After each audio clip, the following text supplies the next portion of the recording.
Productive Tuesday. Now here's a sneak peek of our edition tonight.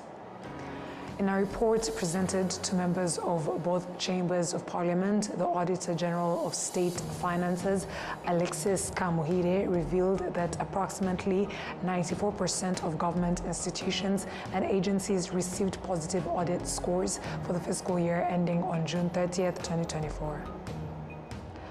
The government of Rwanda has announced that it generated 587 million Rwandan francs in the 2023-2024 fiscal year through study visits from various African countries and the export of technology-based initiatives.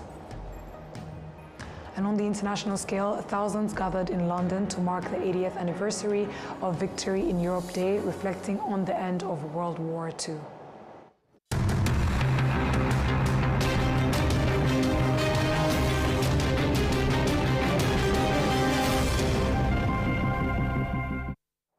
Once again, we're glad to have your company tonight, coming to you straight from the heart of Africa, Kigali, and I bringing you tonight's edition is Martina Abera.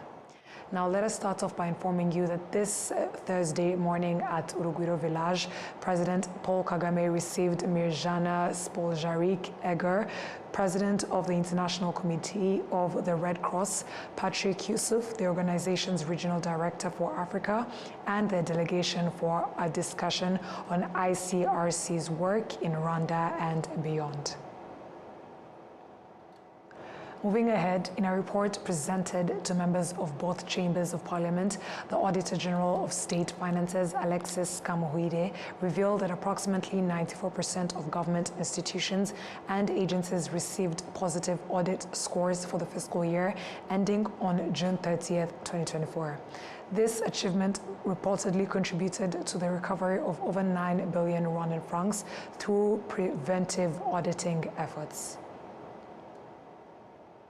By the Auditor General of State of Finances shows that government institutions and agencies with audit reports free of errors or classified as clean reports increased to 94% in 2024, up from 92% in 2023. Institutions and agencies that received clean reports in terms of compliance with laws and regulations increased to 75%, up from 69%. The proportion of institutions that achieved clean audit reports in terms of effective use of public funds rose to 66%, up from 59%. Compliance with recommendations previously issued by the Auditor General also improved slightly, reaching 60%, up from 59%. The Auditor General, Alexis Kamuhire, indicated that the amount of public funds used unlawfully has decreased compared to previous years. In general, there have been positive changes in the management of finances and properties, although some areas still need to be reviewed. Members of Parliament and the Senate commended the Auditor General's report, both in terms of its preparation and the contents, but urged for stronger efforts in areas where good performance is lacking. Even though much has been achieved, we cannot overlook the fact that some recommendations have not been implemented as they should be. When you look at the pillars used in the audit, the pillar concerning value for money still presents a significant problem. We would appreciate receiving a report on the follow-up actions taken regarding past mistakes, as this would help us evaluate our progress and better prepare for the future.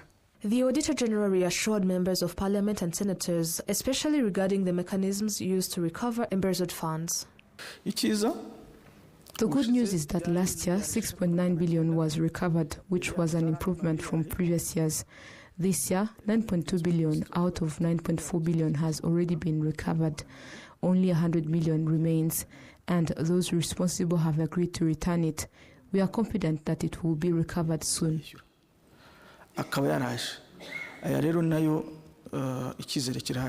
The new Auditor General's report shows that the proportion of audited public funds represents 96.1%, equivalent to 6,571 billion Rwandan francs. Such presentations of the Auditor General's report to Parliament are provided for under Article 167 of the Constitution of the Republic of Rwanda of 2003, revised in 2015.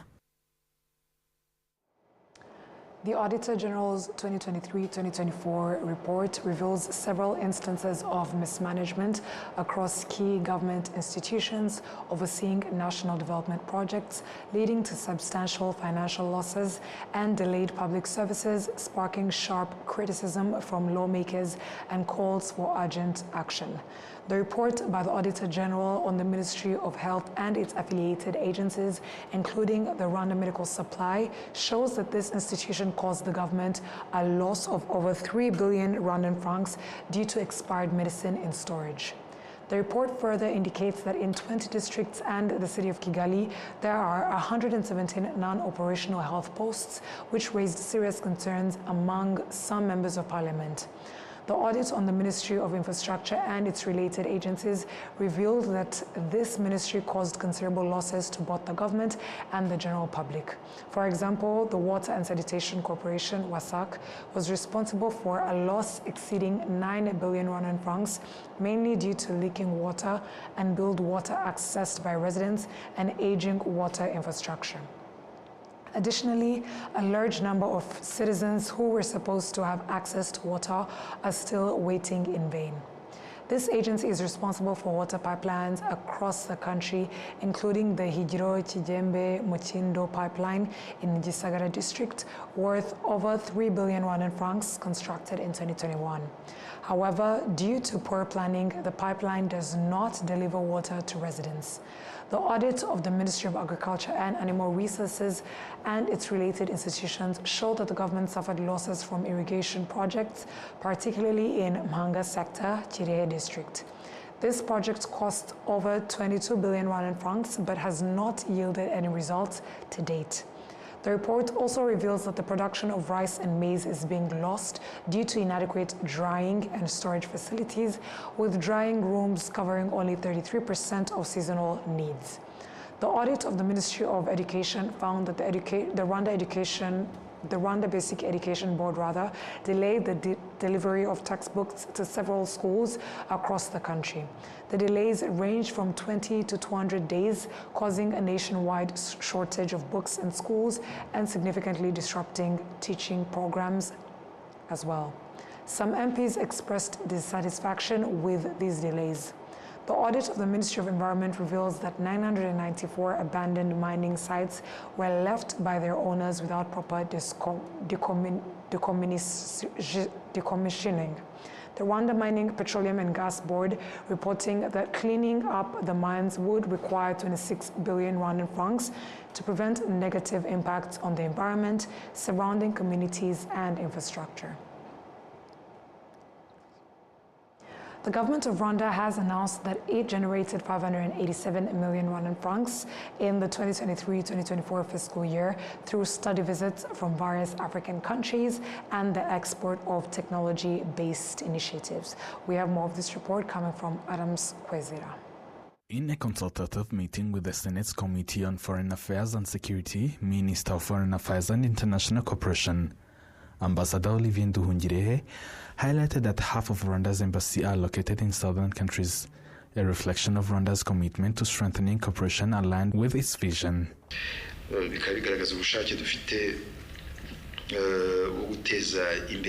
This reflects Rwanda's strong commitment to advancing South-to-South cooperation. Rwanda has played a key role in promoting unity and development across the African continent, particularly through various projects and its active involvement in the African Continental Free Trade Area (CFTA), aimed at boosting regional integration in Africa.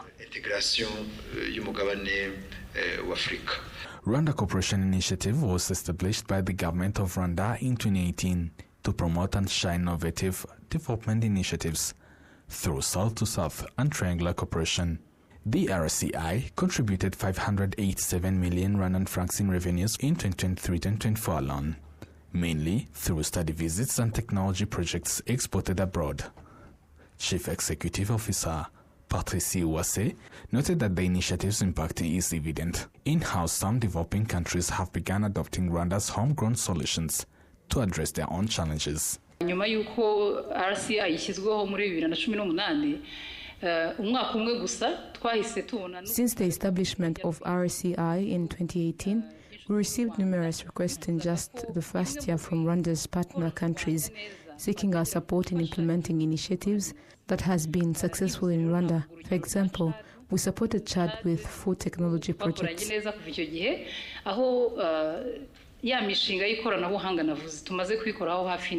Minister Nduhungirehe further emphasized that Africa's rich natural resources and economic potential should be fully harnessed for the continent's sustainable development.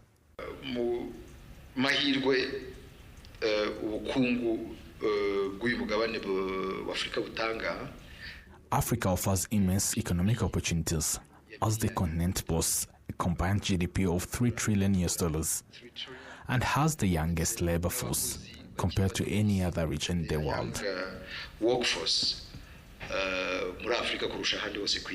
Senators in the committee commended Rwanda's progress in fostering self-reliance and becoming a modern nation on the continent. This is based on RSA data showing that since 2018, Rwanda hosted 7,662 visitors from 70 countries, including 260 delegations from West Africa, 238 from East Africa, 61 from Southern Africa, and 55 from Central Africa. Over 2,000 professional accountants from more than 53 countries are in Rwanda for 4 days to collectively reflect on how they can contribute to the promotion of the value and dignity of the African continent. We have more coming from Enora Gladys. Accounting experts affirm that if they practice their profession ethically and professionally, they can significantly contribute to the development of small and medium-sized enterprises, which currently employ 4 out of 5 people globally. The president of the Pan-African Federation of Accountants, Keto Kayemba, points out that as accountants, they have a key role to play in achieving a developed Africa by 2063. And under this theme, creating value for Africa, we reaffirm our belief that value is not only financial.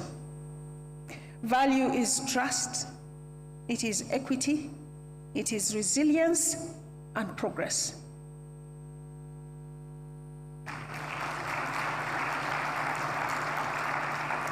Through your work and through our shared profession, we can help shape the Africa we want. Our profession must not merely adapt to change, we must lead the change. Colleagues, we have a lot to do. With our talent, our passion, our energy, our momentum, and our partnerships, we are poised to succeed. Together, we can unlock Africa's full potential through sound governance, ethical leadership, and financial excellence. The president of the Institute of Certified Public Accountants of Rwanda, ICPAR, Dr. Obadia Biraro, highlighted the contribution of accountants to the development of the country. If you can't account, then you don't count. That is enshrined in the letter P, by which we are known, Certified Public Accountant, that if you can't account, then you don't count. There's nothing as bad as not counting in a society. The theme reflects our shared commitment to building strong, inclusive, and forward-looking profession that contributes meaningfully to Africa's sustainable development. As we engage, collaborate, and inspire one another to drive Africa's transformation through professional excellence. The Minister of Finance and Economic Planning, Yusuf Murangwa, highlighted that in Rwanda, professional accountants play a crucial role in protecting the country's interests. In Rwanda, the profession continues to play a vital role in strengthening our institutions and supporting our ambition to build a knowledge-based economy driven by efficiency, trust, and innovation. As Africa rises, we must ensure that our growth is anchored on strong systems and ethical leadership. The accountancy profession, built on integrity and rigor, is central to this journey. As a country, we are happy to host the Africa Congress of Accountants 2025 as a platform to champion sustainable finance and economic, social, and governance integration, not only as technical matters, but as transformational tools for Africa's future. The ongoing Congress of Professional Accountants has brought together over 2,000 participants from more than 53 countries, mainly from Africa, but also from other continents. The Congress aims to foster collaboration, knowledge sharing, and professional development within the accountancy profession across the continent while addressing common challenges faced by professional accountants in Africa. Thank you, Nara Gladys, for that report. Now, on Tuesday, Rwanda and Singapore signed an implementation agreement on carbon markets under Article 6 of the Paris Agreement. The agreement was signed by Singapore's Minister for Stability, Sustainability and the Environment, Ms. Grace Fu, and the Minister of Environment, Dr. Valentine Uwamaria, who is leading Rwanda's delegation at an annual conference in Singapore.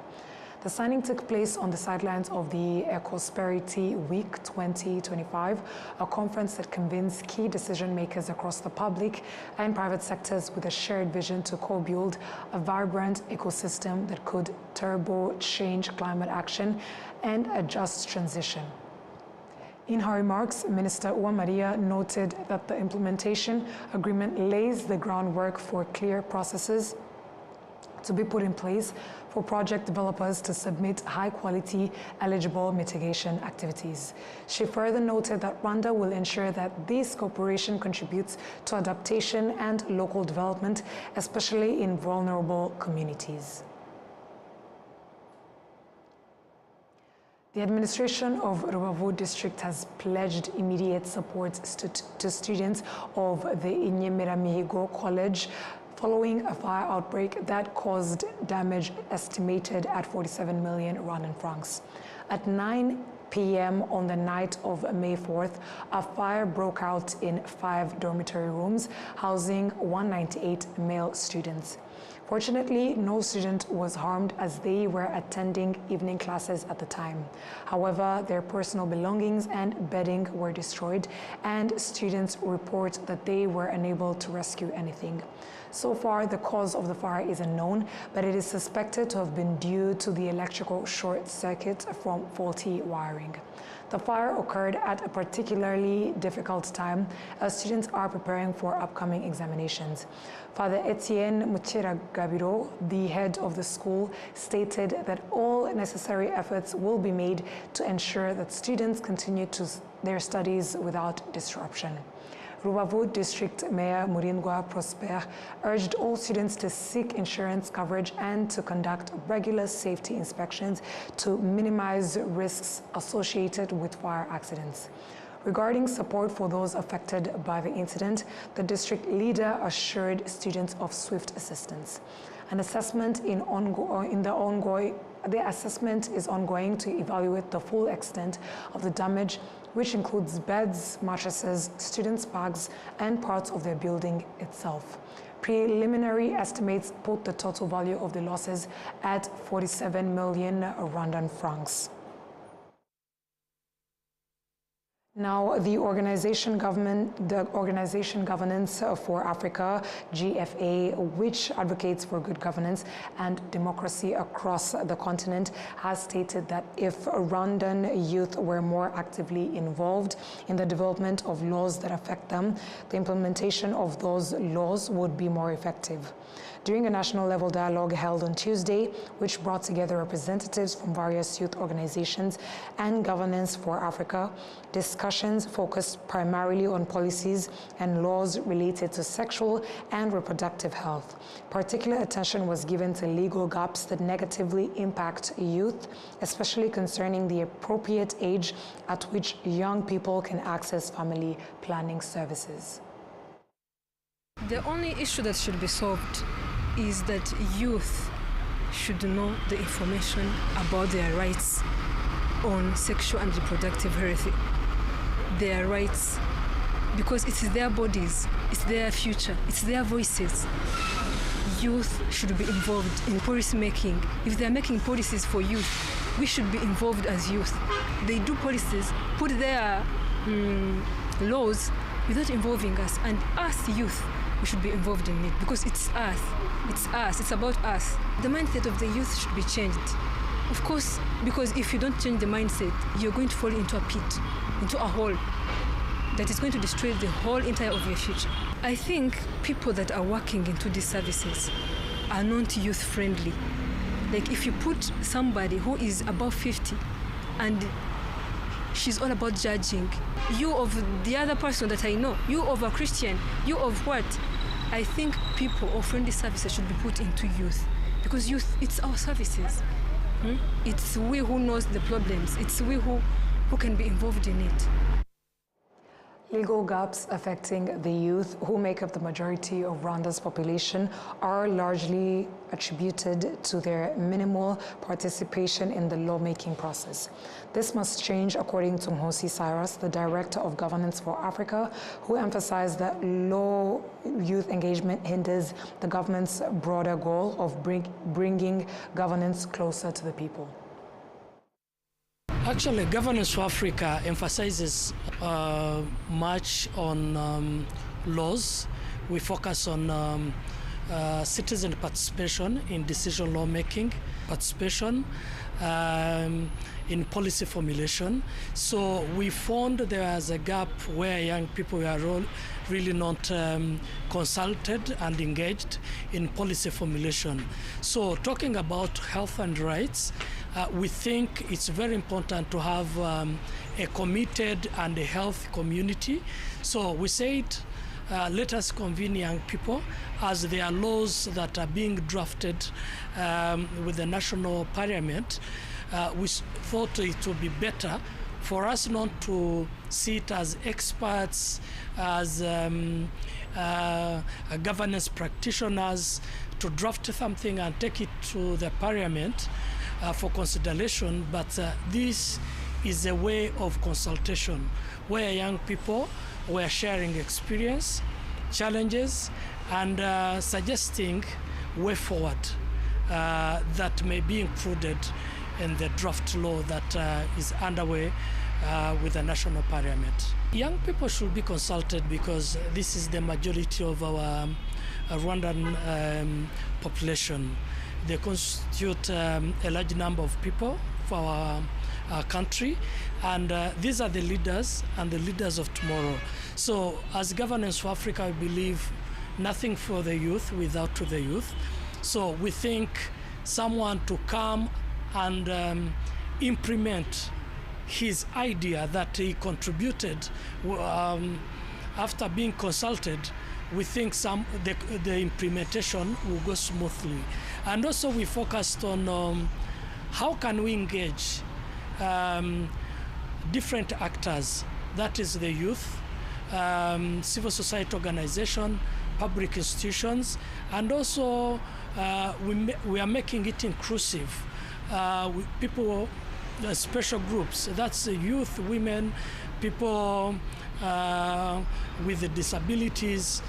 We thought it's very important to convene them together and share experience as we forge the way forward. During the dialogue, young participants acknowledged the government's efforts to bring youth centers and information hubs closer to them, which provide access to advice and information on reproductive health. However, they expressed a desire for these services to be delivered by their fellow youth who share similar experiences and perspectives. They believe this peer-to-peer approach could help increase the number of young people accessing such services, which continues to remain relatively low.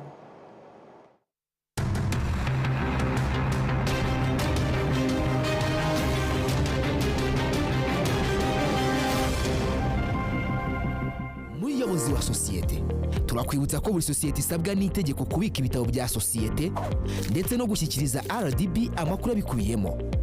Ibyo bitabo birimo igitabo cy'abanyamigabane, icy'abagenewe inyungu ku migabane, inyandiko y'amakuru ya sosiyete, ibaruramari ngarukamwaka n'izindi. Gutanga amakuru y'ugenewe inyungu ku migabane wanyura kuri bo.rdb.rwa, naho gutanga izindi nyandiko ukanyura kuri org.rdb.rwa.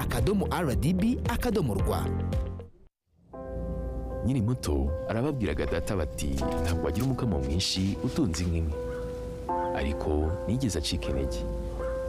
Mama akinjira mu bucuruzi hari abamubwiraga bati ntabwo watera imbere udakorera mu iduka rigezweho, ariko ntibyamusubije inyuma, yakoranaga umwete. Njye muri kaminuza hari abanshidikanyagaho bavuga ko nashobora kaminuza naturuka mu muryango wifashije, ariko byarangiye nanditse amateka mashya. Igihe cyo gutera ishema umuryango wanjye kigeze, bamwe bakomeje kumbwira bati ntabwo watera umuryango wawe ibyishimo n'ishema, ariko narabishoboye. Hari abakekaga ko nasigira umurage ukomeye abankomokaho, ariko ubu mfite uruganda rutunganya amata. Banki ya Kigali yabaye umufatanyabikorwa wanjye mu rugendo rwose, inzozi zanjye ziba impamo. Bigereho.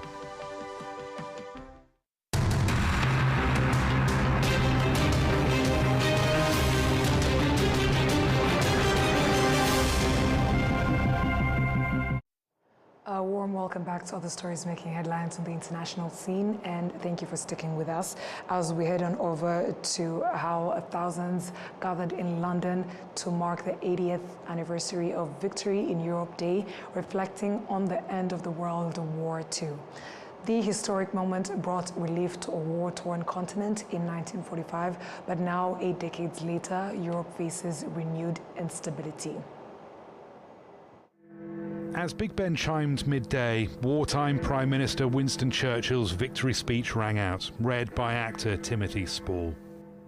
This is your hour. Carry on. On VE, or Victory in Europe Day, the UK thanks an almost vanished generation for its heroism and hopes it will never go through similar horrors. But the Ukrainian soldiers marching here were a reminder that some are.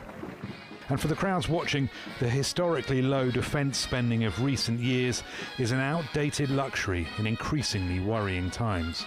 No one wants to spend more money on the military, but we have to safeguard our interests, and unfortunately that means more money. It all comes down to the finances, and if we've got to raise that through the appropriate means, then we need to do that. You're gambling with World War III. Donald Trump's isolationism has made it painfully clear to Europe that the United States can no longer be relied on to defend it.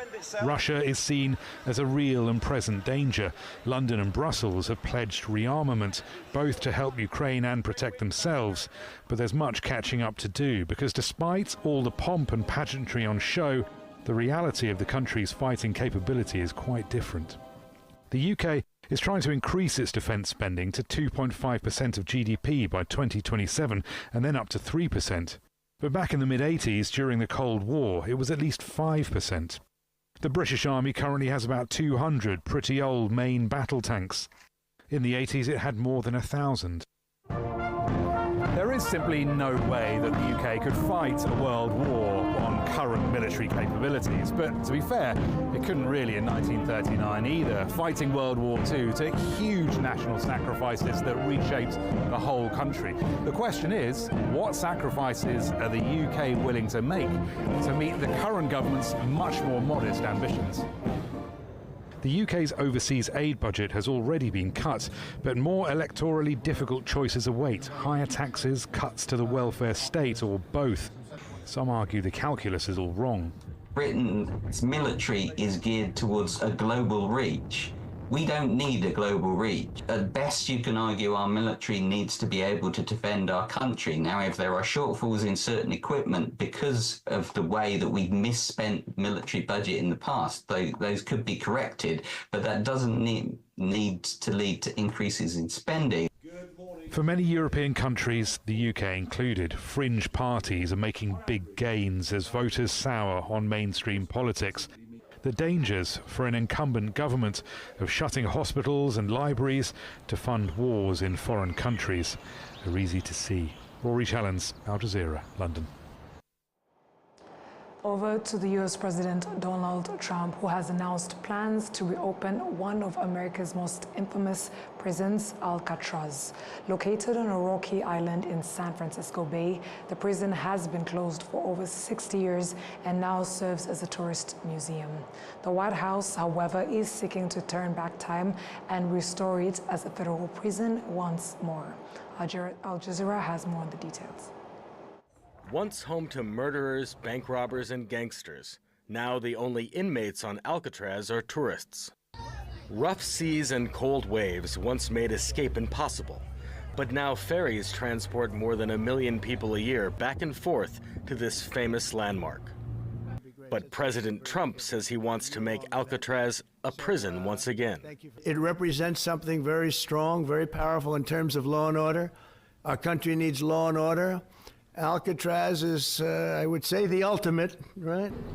Trump's top border official, tasked with fulfilling Trump's campaign promise of mass deportations, says it could make his job easier. I mean, it's on the table. It should be on the table because we need detention beds, and I think that's an appropriate place for the significant public safety threats, national security threats. Why not? Opened in 1934. Alcatraz was home to inmates considered too dangerous for the rest of the federal penitentiary system. But in 1963, high operating costs led to its closure. And its high operating costs, some visitors to the island pointed out, could be a problem with the president's idea. I think it's a waste of money, way too expensive. Hopefully it's just all talk and not serious. It'd be too hard to get potable water, infrastructure, sewer there, employees there to build it. It just wouldn't be effective of use of the taxpayers' money. I think more so it needs to remain a part of history. I'm a former prison guard, and rehabilitation is real. Punishment is best left in the past. President Trump says his plan to reopen the prison is part of a renewed focus on law and order in the country. But with the attraction representing a major part of the Bay Area's tourist economy, it's a plan that's likely to face fierce opposition. Wilson Dysard, Al Jazeera. And that Al Jazeera story marks the end of our bulletin tonight. But before we close off, let's have a recap of our headlines. In a report presented to members of both chambers of parliament, the Auditor General of State's Finances, Alexis Kamuhide, revealed that approximately 94% of government institutions and agencies received positive audit scores for the fiscal year ending on June 30th, 2024. The government of Rwanda has announced that it generated 587 million Rwandan francs in the 2023-2024 fiscal year through study visits from various African countries and the export of technology-based initiatives. On the international scale, thousands gathered in London to mark the 80th anniversary of Victory in Europe Day, reflecting on the end of World War II.